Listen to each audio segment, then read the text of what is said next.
दिवंगत एक्टर सुशांत सिंह राजपूत की ममेरी बहन दिव्या गौतम ने बीपीएससी परीक्षा में सफलता पाई है। दिव्या छात्र राजनीति से भी जुड़ी रही। उन्होंने अपनी कामयाबी को अपने भाई सुशांत सिंह राजपूत को समर्पित किया। साथ ही उन्हें याद कर भावुक भी हो गई। हमारे साथ दिव्या गौतम जी हैं, जिन्होंने बीपीएससी की परीक्षा उत्तीर्ण की है, हमारे साथ मौजूद हैं। मैम, पहले तो आपको बहुत बहुत बधाई।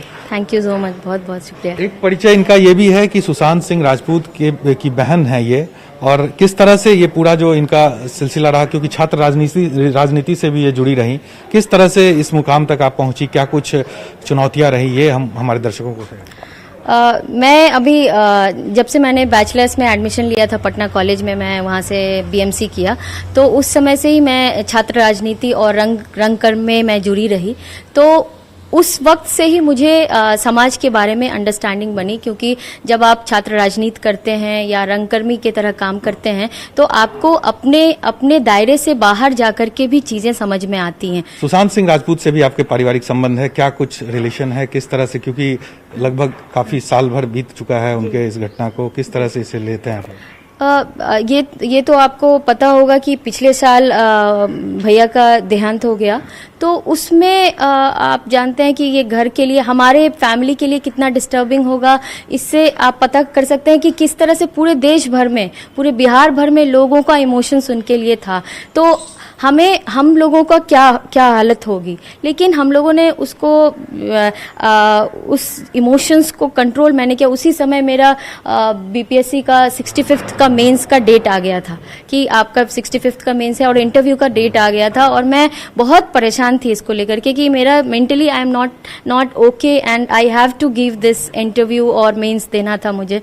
तो ये उस समय में अपने आप को, मैंने उनके जो थिंकिंग थी, उनके जो विचार थे, उनके साथ ही मैंने अपने आप को बांधा कि जो पिछली बार वो आए थे यहाँ, जब 2019 में वो यहाँ आए हुए थे, जो गांव उनको जाना था, मेरी बुआ ने उनको गांव में पूजा का एक रखा था, मुंडन का। तो उसमें जब आए थे तो उन्होंने यही बोला था सभी को कि आप अपने जो भी एडवर्स सिचुएशन हो, आपको उस पर काबू करके देखो। मेरा कोई गॉडफादर तो नहीं है, उन्होंने उनकी ही टर्म में मैं बात कर रही हूँ, उनका यही कहना था कि मेरा कोई गॉडफादर नहीं, लेकिन देखो मैं आज वहाँ पे इंडस्ट्री में मैंने अपना मुकाम हासिल किया है।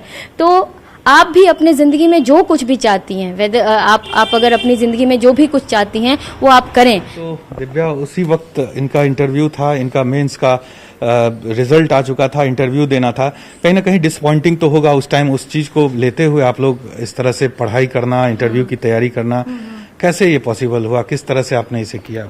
मैं वही बोल रही हूँ कि बहुत अपने आप को मतलब समझाना पड़ा। घर के लोग, मेरी दीदी, आप सोच सकते हैं कि वो खुद अपनी भाई को खोई थी, वो हमारे घर यहाँ आकर के वो मुझे समझा रही थी कि आपको इसको लेकर के ये होना चाहिए। ठीक है, ये घटना घट गई है, लेकिन वो वापस नहीं आ सकते हैं।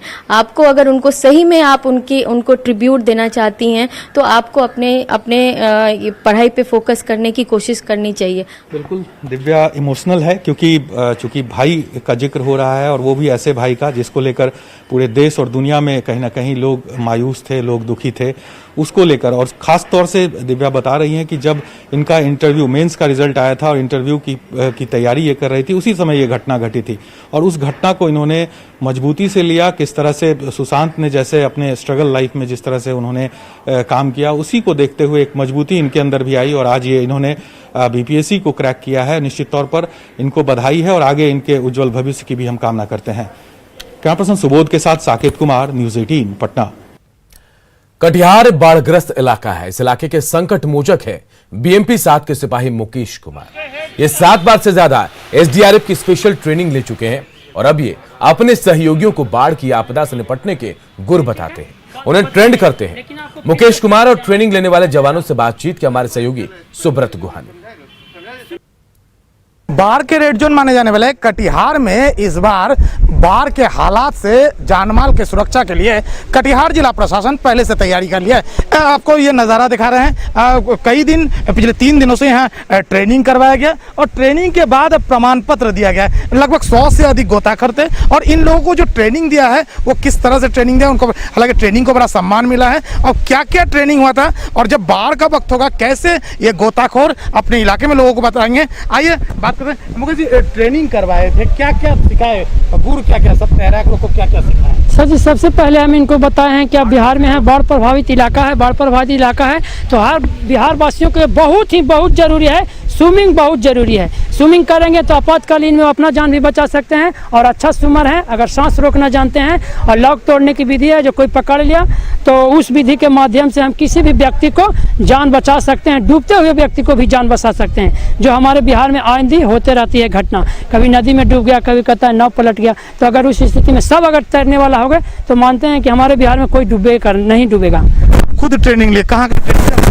सर जी, हम SDRF में 3 साल रहे थे, वहीं से हमने कोर्स किया था, वहाँ से सरकार भेजा था हमको, बिहार सरकार, कलकत्ता के लिए। कलकत्ता में हम किए थे लाइफ गार्ड कोर्स किए थे सर, स्विमिंग कोर्स किए थे, स्कूबा डाइविंग किए थे। और अब क्या नाम? सर जी, अभी हम BMP 7 में पोस्टिंग है, सिपाही के पद पर। जो हम सीखे हैं वो जरूर लाभ दिलवाएंगे ग्रामीण लोग। कहीं ट्रेनिंग लिए थे? जी नहीं। ये ट्रेनिंग लाभदायक है। जी। क्या क्या सीखे, गुरु क्या सीखे, कैसे बचाना है? हेलने की विधि और डूबते हुए आदमी को बचाने का विधि, ये सब सर हमारे बताए, वो हम सीखे हुए। लाभ मिलेगा? जी, लाभ मिलेगा। तो निश्चित तौर पर ये जो ट्रेनिंग है, ये आने वाला वक्त में बाढ़ के दौरान, खासकर ये बाढ़ग्रस्त क्षेत्र है और जो जानमाल की क्षति होता है उसको बचाने के लिए काफी कारगर साबित होने वाला है। सुब्रत, न्यूज़ 18 कटिहार। आज वट सावित्री की पूजा है। महिलाएं पति की लंबी आयु के लिए वट वृक्ष की पूजा करती हैं। पटना में पूजा स्थल का जायजा लिया हमारे सहयोगी रवि एस नारायण ने। भारत एक ऐसा देश है जहाँ पे पेड़ पौधे और प्रकृति की पूजा होती है। आज ऐसा ही एक दिन है, वट सावित्री की पूजा है, जहाँ पे महिलाएं अपने पतियों के लंबी उम्र और अच्छा जो परिवार है उसकी कामना करते हैं। और ये तस्वीर जरा देखिए कि वट सावित्री पूजा के दिन तमाम जो महिलाएं हैं अपने घरों से यहाँ पे श्रृंगार होकर के पहुँची हैं और जो मान्यता है उसके अनुसार वट वृक्ष जो है वहाँ उनके चारों तरफ मौली धागा लपेटा जाता है और अपने पति की लंबी उम्र और एक सफल दाम्पत्य जीवन का एक मनोकामना मांगा जाता है। और ये पूजा बड़ा महत्व रखता है एक नारी के जीवन में। तो इस ढंग से आप यहाँ देखिए कि बड़ा सा जो वट का वृक्ष है, बरगद का वृक्ष है, क्योंकि माना जाता है कि बरगद का वृक्ष में जो ब्रह्मा विष्णु महेश तीनों का वास होता है और इसीलिए यहाँ पे इनकी पूजा की जाती है। और ये महिलाएं जो विधान है वो ज़रा देखिए कि जिस ढंग से प्रकृति की पूजा की जाती है और अपने पतियों की लंबी उम्र की कामना कर रही हैं। मौली धागा लेते हुए पूरे वट वृक्ष के चारों तरफ घूम रही हैं। ये सभी नारी के लिए, हम लोग खास करके हिंदुस्तानी नारी के लिए बहुत महत्व रखता है और हम लोग साल भर इसका वेट करते हैं। फैशन का आयु ऊंचा होता है, बहुत सारा महत्व है, अब क्या बताएं। सु करने से पति की लंबी आयु होती है, सु करने से परिवार सुखी रहते हैं, पुत्र की प्राप्ति भी होती है। जो महत्व है भगवती स्त्री के लिए बहुत ही मनुष्य उपयोगी है, इसका सौभाग्य बढ़ता है, पति का उम्र बढ़ता है। Ravi S Narayan, news 18 Patna. और इस बुलेटिन में इतना ही, लेकिन खबरें लगातार जारी है। देखते रहिए न्यूज़ 18 बिहार।